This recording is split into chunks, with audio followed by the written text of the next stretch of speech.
A metal wire of length L is bent to form a circular loop of number of turns N.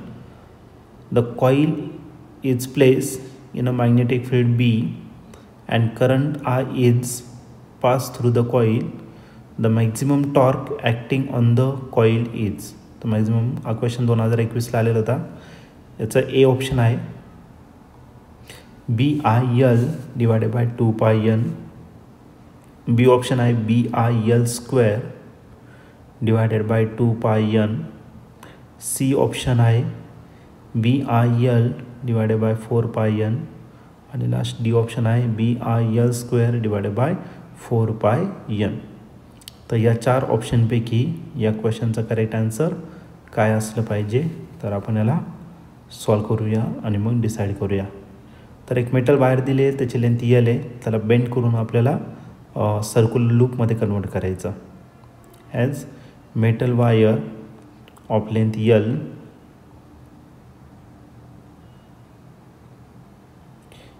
याला bend करायचं. Is bend to form circular loop of n turns. Number of turns दिलेले आहे. To form circular loop. Circular loop करा फक्त of n turns.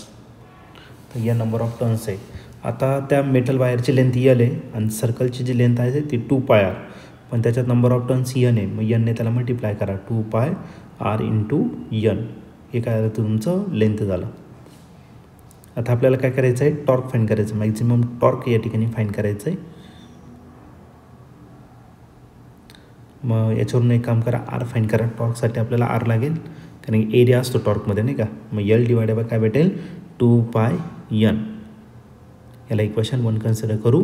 मग आता आपल्याला काय फाईंड करायचं आहे, टॉर्क फाईंड करायचं. मॅक्झिमम टॉर्क म्हणजे साइन थिटा घ्यायची काही गरज नाही आहे. टॉर्कचा फॉर्म्युला काय असतो NBIA इंटू साइन थिटा. पण मॅक्झिमम आहे मग थिटाची वेळ साइन थिटा 1 पुट करून टाका.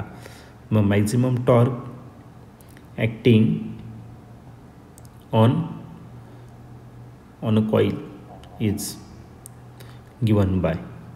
Maximum torque acting on a coil is given by. तर या ठिकाणी टॉर्क टोने रिप्रेझेंट करणार आणि त्याचा फॉर्म्युला काय BIA. n पण घ्या, नंबर ऑफ टर्न पण BIA n पण घ्यायचं आहे, सॉरी NBIA. आता नंबर ऑफ टर्न्स इथं स्मॉल n ने दाखवला आहे. ए घ्या तिथं, L नको आहे, ए पाहिजे. ठीक आहे. तर नंबर ऑफ टर्न्स आपण स्मॉल n ने रिप्रेझेंट केलेलं आहे. तर कॅपिटल N काढून टाकू, त्याच्यात काय करू तर स्मॉल n ने आपण त्या रिप्रेझेंट करणार. ठीक आहे. मग आता बघा टॉर्क भेटेल आपल्याला NBIA. एच्या जागी टाकू पाय r स्क्वेअर, जे ऑलरेडी आरची व्हॅल्यू आपण फाईंड केलेली आहे. ओके. मग torque is equal to NBI into pi आणि आरची एक काम करा, n कॅपिटल झाला तो स्मॉल करून घेऊ आपण. ठीक आहे. मग या ठिकाणी n काढून टाकलं, त्या जागी फक्त स्मॉल n टाकून देतो. Small n. पुढे राहिला पाय. आरची व्हॅल्यू इक्वेशन नंबर 1मध्ये आहे बघा. L डिवाइडेड बाय काय 2 पाय n. त्याचं काय करायचं आपल्याला स्क्वेअर. हे कुठून आलं ते लिहा फ्रॉम इक्वेशन फर्स्ट. आता बघा टॉर्क काय भेटेल आपल्याला n तसाच BI इंटू पाय तसाच. आता याचा स्क्वेअर करा L square, 2चा square 4 pi square आणि nचा भेटला n स्क्वेअर. आता त्याच्या बऱ्याचशा टर्म कॅन्सल होतील, जसं की पायसोबत एक पाय कॅन्सल झाला, n सोबत एक n कॅन्सल झाला, अजून काही कॅन्सल होणार नाही. मग आपला टॉर्क जो आहे तो काय भेटेल BIL स्क्वेअर डिवाइडेड बाय 4 पाय n.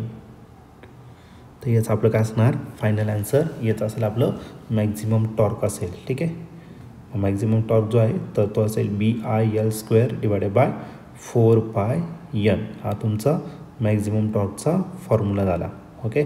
आणि या ठिकाणी तुम्ही ऑप्शन जर बघितलं तर या 4 ऑप्शनपैकी तर आपलं जे ऑप्शन आहे तर ऑप्शन नंबर डी जो आहे तो या ठिकाणी आपला करेक्टली मॅच होतो आहे. म्हणून या क्वेश्चनचं जे करेक्ट आन्सर असेल तो ऑप्शन डी. ऑप्शन डी म्हणजेच काय, the maximum torque acting on the coil is equal to BIL square divided by 4 pi N. तर हे त्याचं फायनल आन्सर असेल.